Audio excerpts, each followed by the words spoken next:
This episode of the Senior Rehab Podcast is sponsored by the Academy of Geriatric Physical Therapy. AGPT's mission is to further your ability to provide best practice physical therapy and to advocate for optimal aging. Falls are a big deal with our patient population, but do you find yourself struggling to manage or even prevent falls with your patients? You should check out AGPT's clinical guidance statement on the management of falls in community-dwelling older adults. This paper gives you a clear direction, recommendations, and action steps so you can help your patients. You can get this article for free and learn about how the AGPT can further your clinical practice at geriatricspt.org/SRP. Hit me! This is a Senior Rehab Podcast, the podcast for rehab clinicians that want to better serve older adults.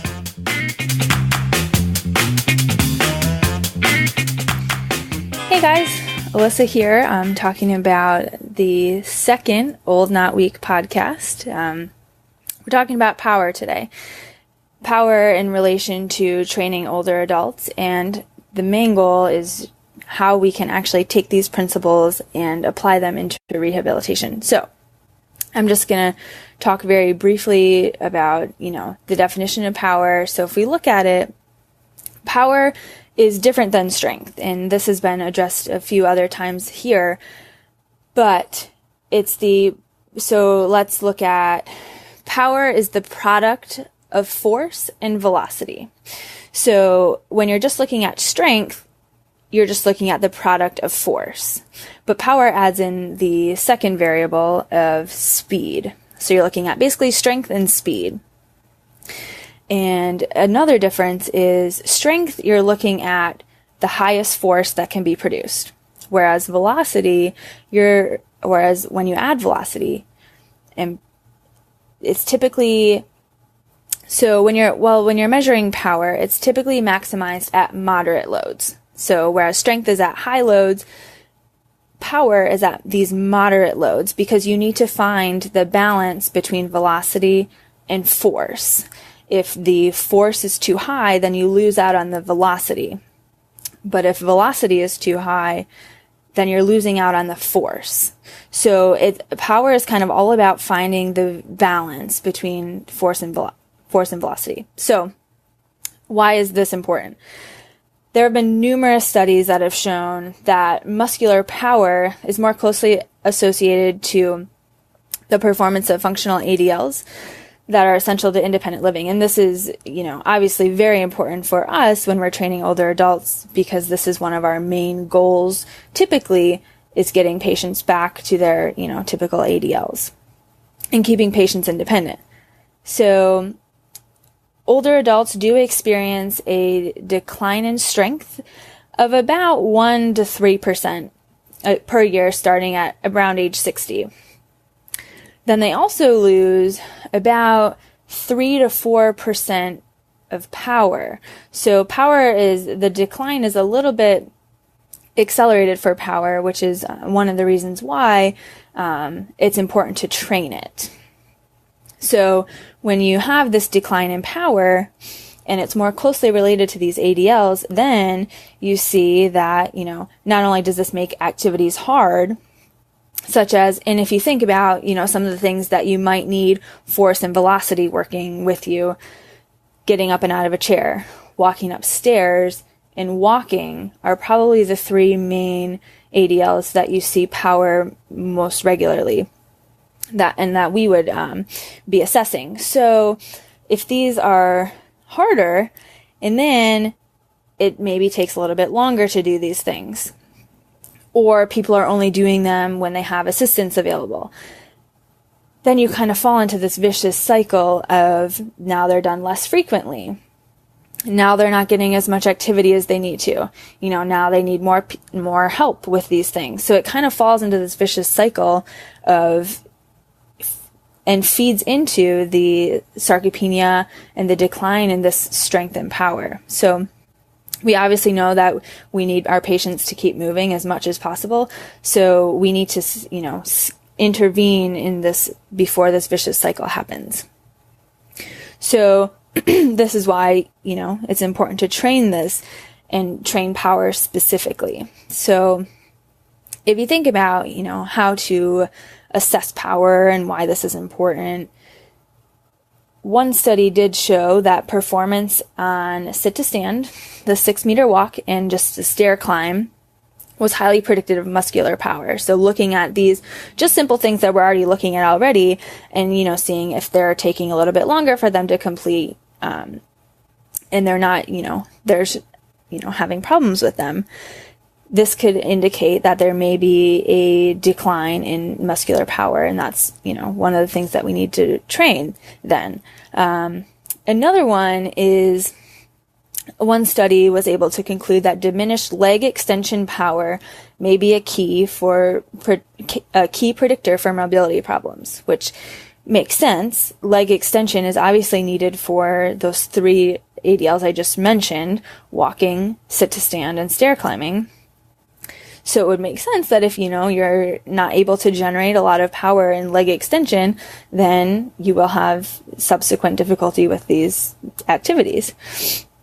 And then interestingly enough, older women tend to experience a faster rate or decline at a faster rate of power compared to men. So it might be, this study is actually hinting that it might be more important to, look for these declines in women. It might be a little bit more important to train power specifically in women due to these lower rates and these faster declines. So just something to kind of think about. So now we look at how we assess this and then how we actually train this. So are we able to actually quantify power, or how do we take these measurements of power and relate them and show that they are, affecting these ADLs? So a study done by Ramirez, Campillo et al. In 2014 took a group of older adults, 65 and up, and they did power interventions. And some of their outcome measures were interesting. So they did look at 3 outcome measures that specifically measured power. So they did a vertical jump where the patients had their hands on their hips and they jumped as high as they could. And they did that 3 times, and then they had a 2-minute rest period in between, and then they just took an average height. But this is also kind of interesting too, because in my experience, asking older adults to jump, not all of them are really willing, or they say, oh, I can't jump. So this could be a thing also to look at, just jumping ability. And if they show that, show hesitation and difficulty with actually jumping, then in a few weeks after you are training power, look at, are they able to jump? And because, that's going to show leg extension power. So I thought that was kind of interesting. Another one they used was a medicine ball throw. So this would be more along the lines of if you're training upper body power specifically. So, if they're post-stroke or they have shoulder injuries or things like that, and, having trouble reaching, or you're just looking at upper extremities. So they were seated in a chair. They had a 2-kilogram medicine ball, and they just were instructed to throw it as far as they could with maintaining their back against the chair. And then they did that 3 times. They had 1-minute rest in between, and then they just took the furthest throw. And then the third one was just a 10-meter walking sprint, they called it. Basically, walking 10 meters as fast as you could. And they did that 3 times as well, 3-minute rest in between. And then I believe that they took the average of those. So those are 3 specifically related to power, but you can also use the ones that we're already using. The 30-second sit to stand test is able to show power. So if we're training power, this should improve. And also the tug. Can't go wrong with a tug. So this also just adds in, obviously walking and power related to a few different activities. But again, if we're training power, you should see improvements in the tug as well. So those are just a few. There's obviously a lot of other outcome measures that you can use.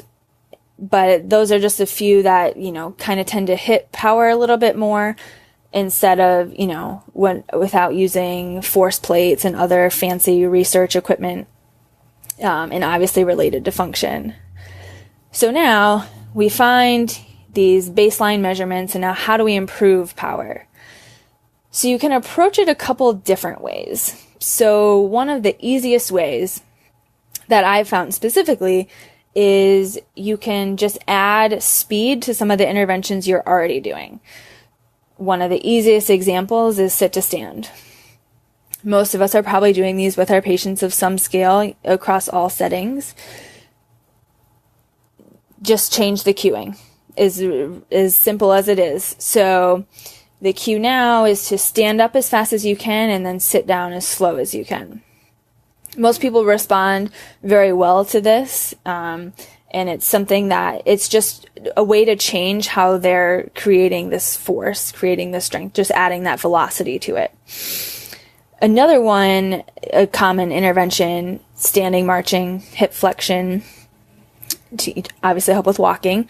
So one study actually mentioned they use ankle weights, and they took these ankle weights at the ankles, obviously, and had them explode up into that hip flexion as fast as they could, and then slowly lower down. So again, very easy. Most clinics have ankle weights, or if you're home health, if you have ankle weights available, very easy to do. And then that just adds in that explosive hip flexion that's needed for walking. So very simple ways to just, if you just take common interventions you're doing and just kind of think about how you can manipulate the speed, that's probably one of the easiest ways. And if you think about it, I just wanted to mention this, that obviously with older adults, when you think of, creating power in younger adults, the movements are obviously going to be fast. They're going to be, explosive. Whereas in older adults, this might look a little bit different. So even if you tell them to stand up as fast as they can and it's not very fast, just thinking about generating power and thinking about adding speed to these movements is training their power. So it's obvious it's going to look a little bit different.